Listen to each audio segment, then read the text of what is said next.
Ayan, mga kanokis, andito naman tayo ngayon sa Chaong, Quezon.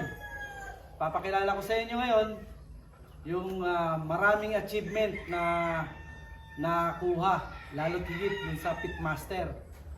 Ayan, si Sir Vladimir Palis. Ayan, boss. Magandang araw, good morning po. Good morning.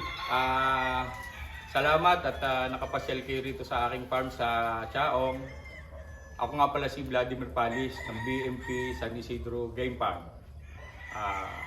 Actually, dapat ayaw na ako magmanok. Kung mapapansin nyo, kumbaga bago yung aking mga tipik, nagpapalit ako kasi parang na-inspired ulit ako na bumalik sa sabong. Kasi nung nag-pandemic, parang paayaw na ako. Doon nandidiyan pa rin naman yung mga materialis ko, pero yung karamihan, nabenta ko. Kumbaga, nabenta ko nang wala sa panahon dahil gawa nga ng pandemic, parang hindi na babalik yung sabong. Pero siguro, hindi rin mawawala sa puso natin ng pagmamanok. Paborito natin, fashion. So, hindi naman ako malakas pumusta, puro minimum lang. At ang kaligayahan ko lang, makapag-breed, at saka yung mga manok ko ay makita ko sa gitna, sa matitigas na labanan. Lalong-lalo na dyan sa Maynila. So, andito ulit ako, nag-breed ulit ako ng same bloodline, same ulit kung kagaya ng mga dati na aking binread. At siguro ngayong taon na to, laban natin sa puro national ang laban. Kasi yung nag-breed ako medyo na late, national band lang ang meron ako dito at saka counting late ball. So sana ay makita nyo yung mga aking manuka na hindi pa masyadong maayos ulit. Kumbaga, kung sa bahay ay parang ating nirehab. At parang ayaw na nga ako eh. Nag-renovate kayo? Nagre-renovate ako ng manukan. So yung mga tipi ko ng mga bato, luma na, 10 years ago, lampas ng 10 years, pinapalitan ko na ng mga goma. Kaya nga pala mga goma yan, galing yun sa akin, hindi ko na binibili yan. Yung mga goma na yan, galing na doon sa mga sagrahe ko, doon sa aking mga trucks, kasi may mga trucks ako. So imbis na ibenta ko, binibili lang ng mura, pinagawa ko na lang tipi. So lifetime siguro yan, at siguro magbalik na ulit sa susunod, puro ano na yan. Puro goma na yan. Lahat na? Oo, lalahatin na natin. Ayun, boss. Paano po kayo napasok dito sa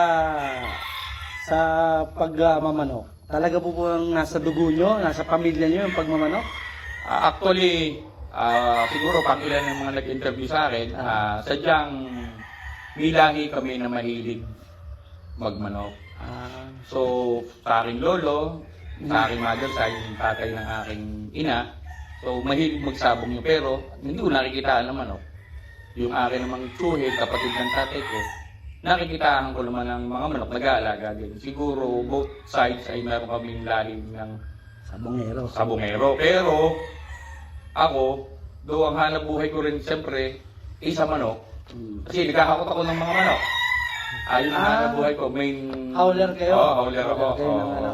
At nag-poultry din ako ng mga, sabihin natin, yung mga contract growing ng araw. So, kaya yung pag-aalaga ng manok, pag-breeding, at pag-aalaga ng mga sisiw, at saka yung mga malaki naging tulong. Familiar ako doon, at saka malaki ang natutuhan ko. Kaya siguro yung nakakapagparami ako ng mga manok. Actually, yung mga aking mga breeding, basic din lang. Yung aking mga brooding, system ko sa brooder, basic. Kung hindi ka maniniwala, walang mga heater akong ginagamit. Wala, paglagay ko lang doon. Ano na sila, mabuhay kung mabuhay. 10 days, andyan sila sa baba, sa lupa. So, lagi mo lang silang bibigyan ng supplement at saka disinfectant, lagi regular, at saka vaccine ang importante. Vaccine. So, mamaya boss, ikutan natin yung breeding. Pwede. Para makita natin yung sistema ni Boss Vlad na paano yung kanyang breeding. Kasi, base dun sa kwento namin kanina, mababa talaga. Meron man talaga hindi mawawala yung mortality. Pero napakababa dahil nga nasanay siya dun sa pagpapalaki ng mga broiler. So, na-adapt niya yung pag-aalaga. So, boss, napunta rin kayo dun sa malalaking labanan katulad nung sa LGBA. Di po ba miyembro ka ng LGBA? Opo, membro po tayo. At siguro, ako po yung nagsimulang naglaban sa LGBA 2015. Kasi dito sa amin sa Quezon, kumbaga, lagi kami naglalabanan dito. So, bakit hindi ko itry sa Maynila na lumaban? So, nang unang try ko nung lumaban sa Manila ng 2015, medyo hindi ako agad tumuloy. Umatras agad ako. Napagtalo agad tayo 2015 kasi... Ano po yung dahilan? Ba't napagtalo? kasi medyo bata yung mga stats ko. Okay. Mga nationals, ang mga daladala ko, or local man, pero bata. Api sa edad. So, ginawa ko, inihinto ko yung laban. 2000, nag-grading ako ng 2016. Sakto na sa edad. Sakto sila sa edad. Ang laban nila, 2017 ang labanan. Yun, medyo gumanda na yung mga score ko. At kaya pala, noong 2014 pati, medyo lang tayo nag-stag fighter, Carrier of the Year, medyo maraming bumili ng ating mga manok. Medyo Kaya halos naubusan ako ng... Sa ano yun ba? Sa QCBA yun? Ano? QCBA. Stag fighter, Carrier of the Year. Hacker of the Year. O yung mga tabing bayan, mga taga Laguna, may ibang Batangas. May Batangas. Yung mga bumili ng aking mga stags. Okay. Kaya medyo Kayo ang nawalan. ako nawalan. So, noong 2016 breeding, medyo nagdagdag ako ng palahi. Doon, tinama ko yung mga edad. So, actually, medyo... Bumalik kayo sa LG, boss? Bumalik ako sa LG ulit. Kasabay na yung mga pitmaster, bagong kurso ng sa Resource World. Resource World. At saka yung mga bakbaran. So, kung napapansin nyo, medyo maayos yung mga score ko noon. Sa pitmaster, hindi ko akalain. Doon kayo nag-champion, boss. Una kong sali Sa Resource World. Sa Resource World. Pangalawa, second division. Second edition. Pero malayo yung pagitan ng mga yan 20 years yata. Bago na ulit yung World Pitmaster. Lumaban ako sa kanila. Medyo tayo sinwerte. Nag-champion tayo. Isa tayo sa nag-champion. Pero hindi ko akalain na magcha-champion ako kasi siyempre parang nung panahon na yun, ang participant siguro mga kulang-kulang 400. I think buong Pilipinas. Buong Pilipinas. Tapos may schedule kami, elimination. May ibang tayo. Galing sa ibang bansa. Ang lalaban sa akin nun, siguro gusto kong pauwiin agad. Pagkabukas ng sabungan, wala pang mga tao. Yun yung fight ko, fight number 4. Maaga, early. Nung elimination. Fight number 4, tanda-tanda ko. Fight number 4 agad. Oo, wala pang tao. Kayo pa lang. Oo, talo ka agad. Talo. Champion kayo, pero first fight nyo talo. Talo. Tapos, Mukhang magandang kwentuhan to, boss. ng second fight ko, alam ka naman sa oras, mga alas 9 ng gabi. Malayo na. Malayo na. So, hindi nilalagay sa prime time yung mga labang ko. So, actually, nanalo ako, hirap na hirap. Okay. Pero nanalo na yung kasunod. Nanalo, hirap. Hirap pa rin. Came from behind ang panalo ko. Tapos, Nag-semis. Nag-semis. Sabi ng mga kaibigan ng mga taga sa Balo, tutuloy mo pa ba? Oo. Sabi ko, oo, mahal ang patman ito. Hindi ba sila boss Hindi ba sila nabigla na sino ba tong Vladimir Palis na to? Ba't kasali sa Pitmaster to? Ano bang kwento ng boss? Kasi ang mahabang kwento to, nung ako ay napapunta sa laban na yan. Actually, meron Boss, pala lagi kayo sa Pasay nga pala. Oo. Actually, from dito sa Quezon, meron akong isang tawagin natin na yung follower or ini-stalk niya ako palagi. Hindi niyo siya kilala? Hindi ko siya kilala ng una. Okay. Pero ngayon, isip kumpare ko at matalik ang kaibigan. Kaya ako nakapunta sa Pitmaster. So, ikukwento ko na yung kaibigan ko niya, dito pa lang sa Quezon, hindi ko siya kilala. Paborito niya akong tayaan yung mga manok ko. Oo. Ngayon, hindi siya nagpapakilala sa akin. Pumunta kami ng Maynila, lumalaban ako sa Pasay. Siguro kakilala niyo yung Yamador sa Pasay. Tinitingnan niya kung may laban. Yung pala, parati siyang pumupunta. Inaabangan kayo? Inaabangan niya ako. Alam niya yung schedule niyo? Alam. Pero hindi ko pa siya kilala. Oo. Nagpakilala siya sa akin nung mag-champion ako. Sa LGBA. yung Noon circuit. siya nagpakilala sa akin Yung noong circuit yun, boss. 2017 na circuit. Nag-champion kayo sa LGBA. Oo. Siya yung aking kaibigan niya yan. Is taga Quezon din pala. From Alabat. Si Paring Glenn. Ay, Paring Glenn! Siya yung siliteros. Siya yung nagdala, nagpinan sa akin, papuntang Pitmaster. Pitmaster. Oo. Ang una siyempre. Resource pa yun. Oo. Duda ko, hindi ko naman kami magkakilala. Eh. Baka mamaya, hindi siya dumating. Puta ako, magbabahay ng patmani. Pero, pero, dumating naman siya. Oo. Ayun. Tuloy-tuloy na namin laban. Parang stalker ko yan eh. Kumpare ko ngayon, kaibigan ko yan. Kumpare ko ngayon. Yun, hanggang mga laban namin ng manok, lagi kaming magkasama. At saka, kung hindi dahil sa kanya, hindi ako makakalaban doon. Sa Pitmaster. Sa Pitmaster. Kasi unang-una, napakalaki ng pot money noon. Is Oo. 88,000 noon, ha? Ano pa lang yun? 55,000 ang minimum Oo. bet. Kaya medyo napakalaki ng... Talagang big event. Oo. So, puro, ano kami, doon ko natikman lahat ng mga kalaban na mga matitigas. Lalo na ng finals. Sa finals, Kasi boss, ano nangyari? yung finals, nung semis mo na. Yung semis. Balik natin yung sa semis. Yung semis, hindi ko akalain, makakatatlo kagad ako. Yung unang first fight namin nung semis, kala ko puro talo lagi. Puro talo. Kala ko puro talo kasi mananalo ko, tukaan lang. Hira. Hila-hila na yung, Oo. hila-hila na yung paa. Yan yan sir ay, ewan ko kung swerte o kung ano man. Kasi, basta nakatatlo ako, sa madaling sabi ang score ko. Isang talo, apat na panalo. Apat na panalo. So, pasok na ako ng finals. Finals, oo. Ang pasok lang, 4, 4.5, at saka 5. 5. Sino ba naman magkakalain, ha? Isa tayo sa mananalo, 4 lang tayo. Apat. So, habol pa dun sa dalawang natalo. Oo. Oo. Ngayon, Dalawang score. may finals na, ito na. Yung pangalawa, yung una at padalawa kong laban, medyo magaan. Okay. Panalo Finals agad. day, medyo hindi masyadong nahirapan yung manok. Sa dali lang, nanalo, yung dalawa. Yung patatlo, yung sinasabi mo na hila na yung kaliwa, yung Alam ko, wala na yun eh. Tanda-tanda ko yun, hindi ko kumakalimutan yun. Ayun yung aking mga blocks na paborito pa rin, mga paborito, yung mga sinauna ko. Actually, hanggang ngayon nandyan sila. Yun yung unang bangga pilay na.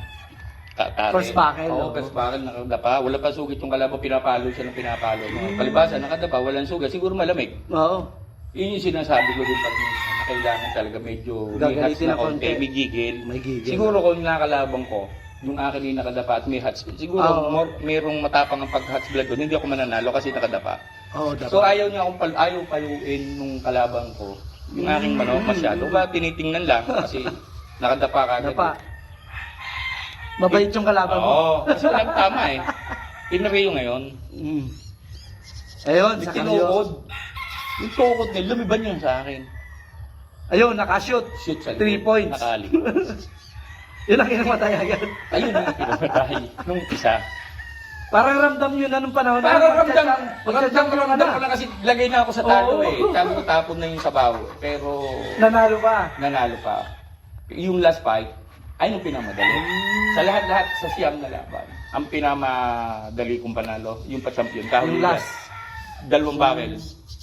Tapos Halos na walang agad. sugat. Yung manok na yun. Itim din.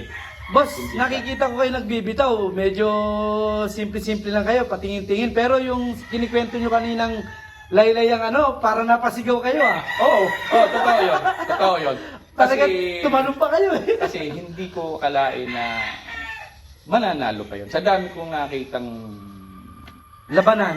sa sabong, bihira na Yung ganong mananalo. At saka siguro, may kasamang swerte may na kasama talaga. swerte. Yung araw na yun, siguro talagang nakatadhana na ako Maging magka-champion. champion. Kasi lahat naman tayo, lahat tayo breeder, Gusto. lahat tayo nagsasabong. Oo.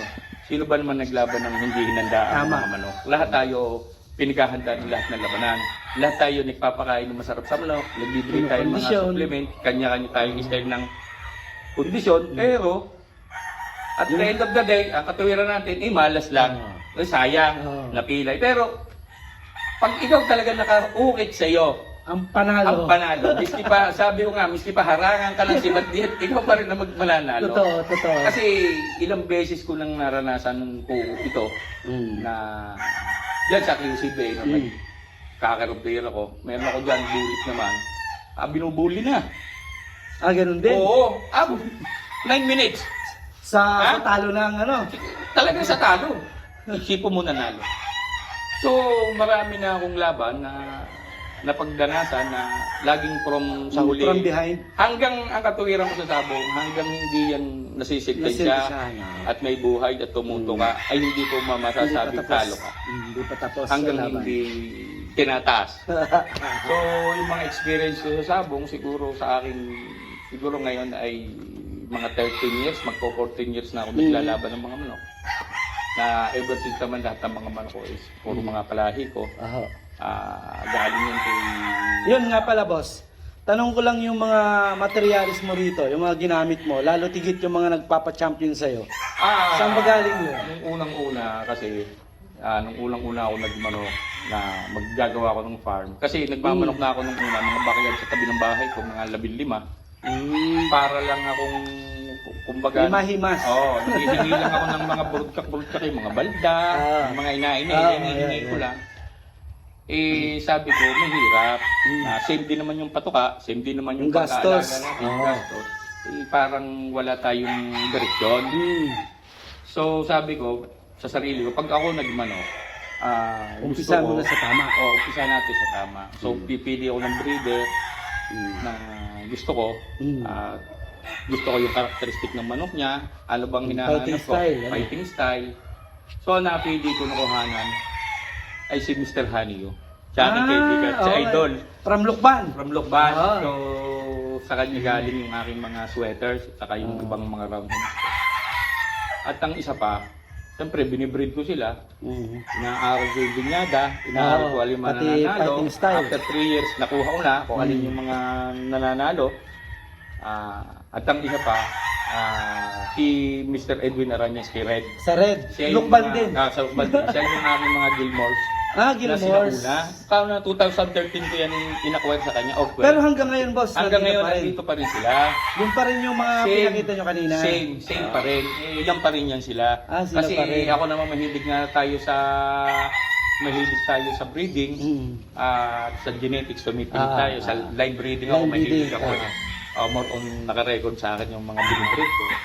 Para walang lito. Wala tayong lito. So, miski basics, marking. So, siyempre, ako nakakaalam ng mga markings na gusto ko. Alam ko kung ilang percentage na yung hats na meron sila. Yun na rin yung sikreto nyo. Yan, yung aking mga... Kasi siyempre, lahat tayo mga kanya-kanya tayong gusto. So, kung mapapansin nyo, hindi mo masyadong kagandahan. Kagwapuhan yung mga manok, normal lang sila. Hindi din sila masyadong matatangkad. Pero ang gusto ko lang sa kanila, ang iniingatan ko siyempre yung fighting style, yung mga palo. Yung mga palo. Yung power nila, yung speed nila, saka yung cutting nila, yung mga accurate. So yun ang iniingatan ko. So ito, more on combination ng manok ulitin ko, kay Idol Hanio at saka kay Sir Edwin Aranyes. Doon nag-umpisa yung mga manok na yan. Red and Honey 888. Pero different family sila. Sweaters kay Honey. Kay Honey. Si Gilmore. Gilmore kay Boss Edwin. Kay Sir Edwin. Mga sinauna nila yung manok. Balik ka mga 10 years ago ko pa. Or more than 2023 ngayon. Mga 10 years. Kay Honey, mga almost magpo-14 years na sa akin yung mga bloodline niya. Same pa rin sila. Walang nabago? Wala. So may mga off-color ako dito. Iba. Ini-influencean ko din ng konting sweater, konting hatches. So, more on, may mga dugo sila ng mga bloodline. Ang base talaga nila, boss, yung kay Sir Honey at kay Sir Edwin. Yes. Pero, in my own, na yan, ha? Sa aking mga timplada. Timplada na lang. Kasi matagal na. Yung mga original niya, mga namatay na. Mga old age na. Pero, nakakapag, ano pa rin kayo ng mga... Yung mga, di ba sabi nyo nga, may mga bata kayo dyan na ginawa nyo. Yes. Para ituloy lang yung breeding niyo. Oo, meron. Kasi yearly yan, ginagawa Kailangan, ko. oo. Hindi pwedeng, hindi ako magbe-breed ng mga Ng- papulo. Kasi Para magamit nyo rin. mawawala yan. Oo. Mawawala at mawawala yan. Kaya every year, may mga tryo ko o 2 set na pang-breeding materials talaga ang Ang gawa. purpose niyang Ah. talaga for breeding, Pang-materyales. pang-materials para wag mawala yung linyada. Ang- Kay Haning mga sweaters at saka kay Edwin ng mga hatches, meron ako laging ginagawa Nakatabi. yung nakatabi. Taon-taon. Kumbaga, para wag silang mabubura dito. Oo. Kaya sabi ko nga sa iyo, binenta ko halos yung ng mga manok ko, yung mga AGD ng mga bulkak, binenta ko. Pero, nung nag-breed ako, nandiyan pa rin. Kasi alam ko rin kasi kung alin yun. Yun ang kagandahan, boss, sa mga naka-record, ano. Yun, mabalik naman tayo, boss, kasi tinamaan tayo ng pandemic. Kumustahin po natin kung ano na nangyari din sa pandemic. At, parang hindi ko kayo nakita dahil sa WPC hindi ko rin kayo nakita. Ano po bang nangyari? Actually, nung pandemic, medyo nakakalungkot. No? Talagang parang aayaw na ako sa pagmamaneho. Halos itong farm, inubos ko halos ang laman. Halos yung mga Materialis na lang materialis yung ko. itinira nyo. Bininta ko yung iba. Oo. Pinili ko lang yung medyo bata-bata na naiwan. Yung mga 4-year-old, 5-year-old ko Out na na. mga ginagamit ko sa breeding. Bininta ko. Kasi isa mawala. Kasi napapabayaan, naaawa ako sa mga manok dahil unang-una, parang ang tingin ko, hindi na ako babalik sa pagmamanok. So parang na-inspire lang uli ako ngayon dahil nung nakita ko bumalik na yung tabong, tapos yung bata ko, nagtinuro ko lang yung konting manok na, sige mag-breed ka ng konti. Pagdating sa range, benta na natin. Diba? So may mga natira rito. During pandemic yan, boss. Last year tagan pa. Yung ginawa ko naman, yung mga natira, pinaglalabang ko. Parang lagi magcha-champion. Kaya ang ginawa ko, sabi ko, hindi pa pala. Pwede ba rin? Nandiyan pa rin naman, sige, breed ulit tayo ng konti. Kaya bumalik po kayo. Kaya ngayon, para akong balik ako sa grade 1 ulit. Breeding. Balik ulit ako sa grade 1 kasi siguro di nung isang taon, reserve ng konti, binread ko yung mga gusto ko, medyo lumabas ulit ng ganyan. So ito, mga breed na to, yung mga susunod dito, at saka yung susunod pa na taon. From ngayong taon na to, after 3 years, doon mo pala ulit makikita Yung talagang...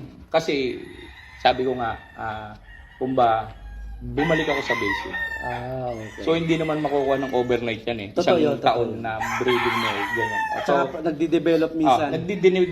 Doon nandyan na sila, nandyan na yung material. So kailangan yung mga kulang nila, kailangan nating maaral ulit kung ano yung... Para mailagay ulit. Kasi ay inayos ko ulit yung records. So, maraming factor ulit para ako bumalik sa grade 1, ika. Pero susubukan ko ulit kung kaya natin uling mapanatili or umiscore sa gitna. Dahil, siyempre, expectation ng mga tao, expectation ng mga is wala na yan. Medyo hindi na active yan sa sabong. Pero doon nakatago ako rito. Dito lang ako. Babalik tayo ngayon. Pero boss, kasi ako po yung nag-wingman dito ng national digmaan. Na-wingman po namin dito halos kulang-kulang 400 doon sa gawing task na yun Kumusta po yung yung naging mortality noon? Talagang actually, intact naman yung konti. Meron ding mortality pero pero konti lang. Minimal lang yan kasi sabi ko nga sanay na rin kayo sa sa racing. Sa racing ng pagpapadami at saka pagpapalaki. So, nandiyan sila. Ang mga nawala lang siguro yung mga medyo may deformity. Hindi naman nawawala. Yung mga pangit, yung mga tuhod, siyempre naalis na namin. Pero most especially sila ay tingnan yung mga nakikita niyo diyan. 7 pinakamatanda diyan 7 months. Yung iba diyan less than 6 and a half. Kaya pala boss yung iba nasa range pa at saka nasa hardening pa yung iba. Oo. Medyo late pa rin ng konti. Oo. Kaya mga laban nito siguro mga November. Mga November. Abot pa naman yan. Kasarapan. November, Tapos tapos kung- December naman ang finals ng national eh. Tapos ang isa pa ay ito, nagpapagawa ko ng kaunting mga bumalik nga ulit ako eh. Pinaayos ko ulit yung mga Yung mga facilities. mga facilities ko dito na parang mga flying page, mga TV. So parang passion ko talaga din siguro ang pagmamanok. Talagang So, sa manok ang buhay. oo, nakaka-relax ako pag ako pumupunta dito. Nakita ko nga boss yung trabaho nyo. Mukhang stressful yung mga truck nyo eh, no? Oo. Kaya dapat may ganito kayo para pang-neutralize. Actually, tuwing Sabado, halos manghapon ako dito. Sabado boss ka. Halos tuwing Sabado. Pag punta ko dito ng maga, uuwi na ako maglalag. So, dito ako naglalag. Nagpapahatid na lang. Maghapon na ako dito halos. At nag-aayos na ako. Pero dati, ngayon ginagawa ko ngayong taon na to. Pero dati, almost nung pandemic, swerte ako makita dito sa isang buwan. Meron 3 buwan bago ako umakyat. Makapunta ano? Gawa nga na nawala na nga ako ng gana. Kumbaga parang pinakalimutan ko na yung pagmamanok, nakakalimutan ko na. Pero hindi pala basta maalis. Talagang Hindi pala passion, basta passion talaga yung pagmamanok eh. Oo. Andito Alam sa niyo dugo. naman, hindi naman basta ang mag-maintain ng ganitong maraming manok. Totoo. Sa pakain na lang, Napakagastos na rin. Sabi nga ng anak ko, Daddy, kung ikaw ay hindi nagmamanok, ng dami mong pera. Pero wala tayong magagawa, doon tayo masaya eh. Hayaan nyo na ako. Ako naman yung matanda na. Naglilibang na lang. Ito na lang ang libang ko. Masaya ako pag narito ako sa mga manok at lalo't nagbibigay-bigay. Yun lang ang aking pinakang sustansya ko sa pag-aalaga ko ng manok. Boss, may iba tayo. Ano po yung farm management nyo rito na may bibigyan yung tip dun, lalo sa mga backyard tsaka sa nag-uumpisa? Doon sa mga nag-uumpisa at gustong mag-umpisa, importante yung gustong mag-umpisa na mag-umpisa kayo doon sa personalan nyo na mga bloodline at kung kaninong bloodline yung gusto nyo. Importante yun. Anong fighting style ang gusto nyo? Kasi napaka-importante yan. Kasi unang-una, pag bumili tayo ng napakamahal na manok, hindi naman natin sigurado ang ilalabas niyan. Totoo. Hindi naman natin sigurado, biski pa bumili tayo ng kung magkano mabili natin ng mga sarayo. Hindi natin malalaman lang labas niya sa isang taon is Yung gusto mo. yung gusto mo at kung mananalo agad. Oo. 'Di ba? Tama. Kasi same din yan ng pag-aalaga ng mga manok o hindi masyadong mga mahal. Ako, in my opinion lang, kung ano yung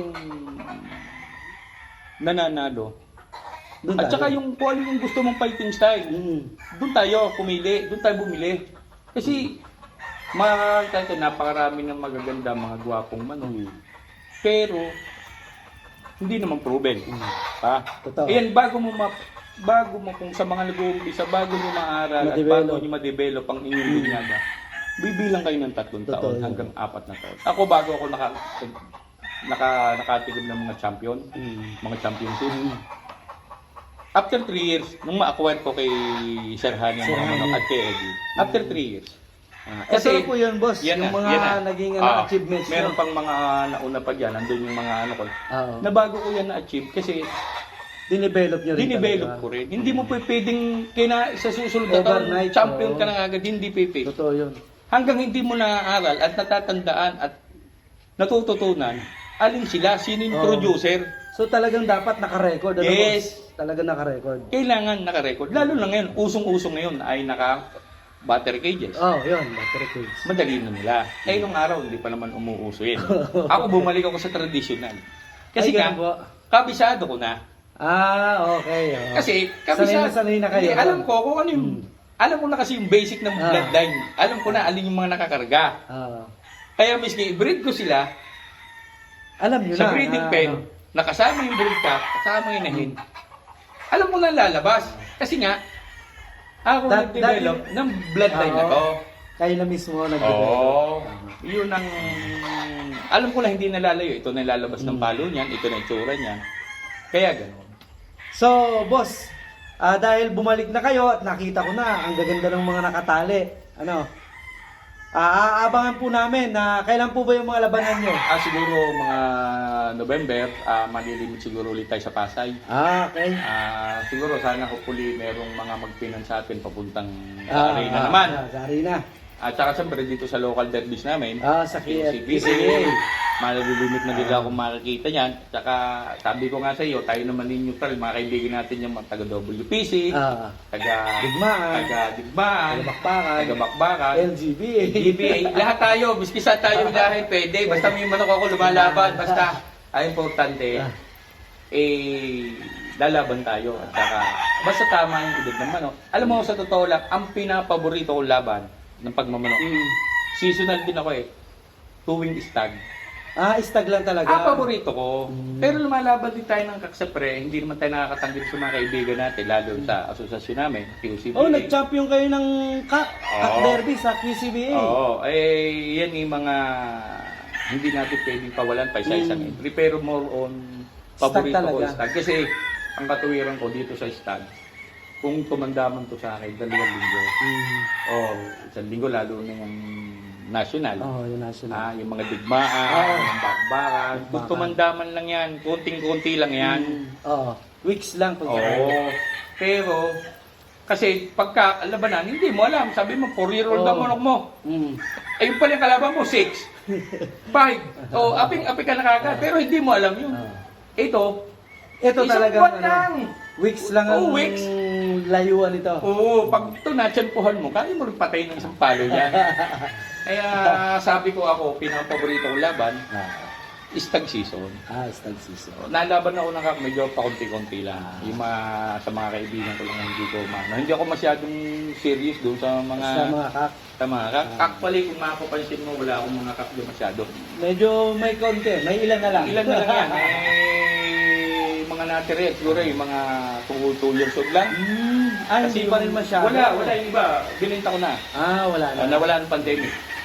Yung nawalan kayo ng gana. Nawalan ako ng gana. Yan yung mga stag ng kabilang taon na naitira na gusto ko, na binread ko. So, ito yung mga naging. Ayan, mga kanokis. Hingyan natin ng tips si Boss Bloody. Kung anong masasabi niya sa mga katulad natin, ng mga backyard. Dahil siya ay isa sa achiever pagdating sa pagmamanok. Ayan, boss. Tips po sa mga pwedeng...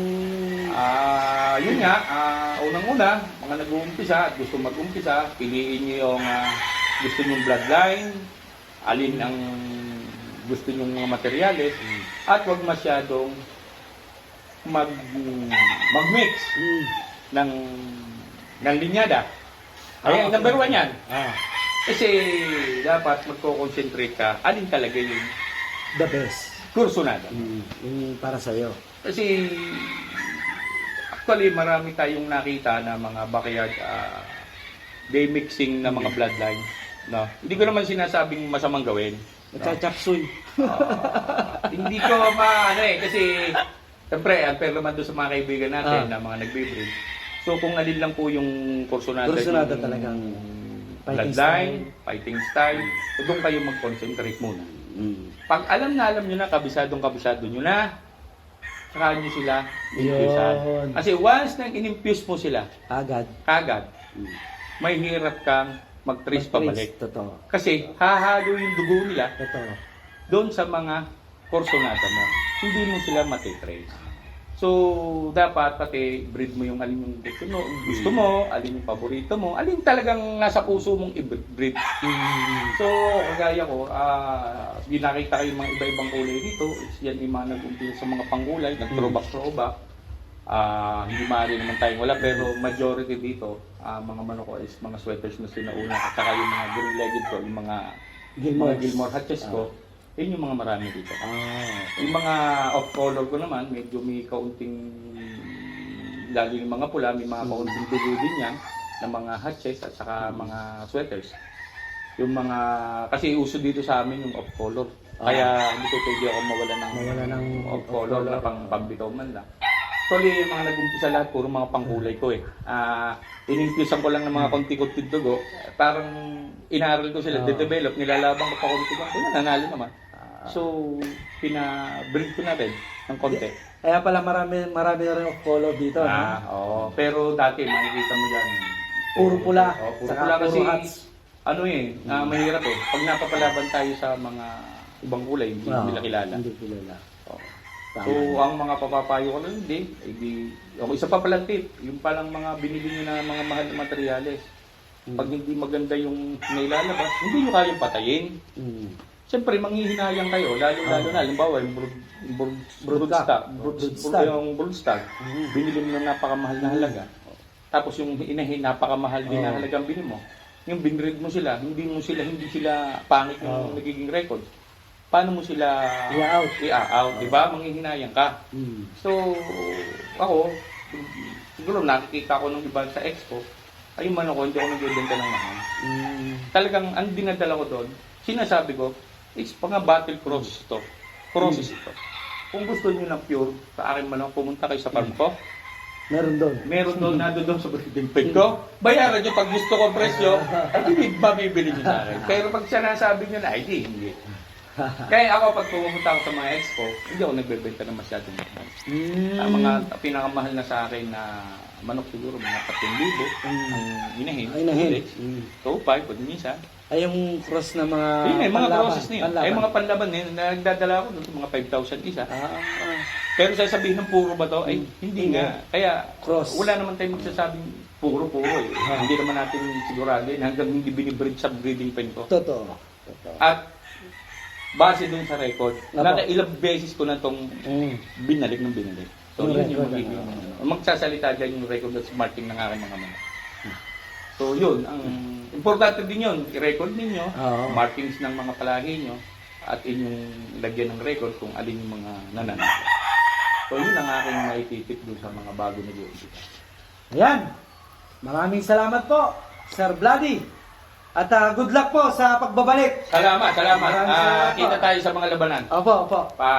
Hopefully sa Pasay, banda-banda dyan pa. QCBA, may mga schedule na ako. Meron daw sa Pasay, pabalita ko mga all whites. Ayun, marami ka. May mga sakto. Testingin natin doon. Baka makakatsamba. Yung achievement ni Sir, hindi tsamba to. Bakbakan, 11 points. Runner-up, 2017. Tapos sa LGB Stag Circuit, third leg champion. Ang pinakamatibay dito yung World Pitmaster Cup na ginanap sa Resorts World. Okay, maraming salamat mga kanokis sa susunod na vlog. Masarap, masalamat din ha. Masarap yung pagpasyal nyo dito kasi maganda ang panahon. Dati mainit dito. Salamat. Salamat po. Okay.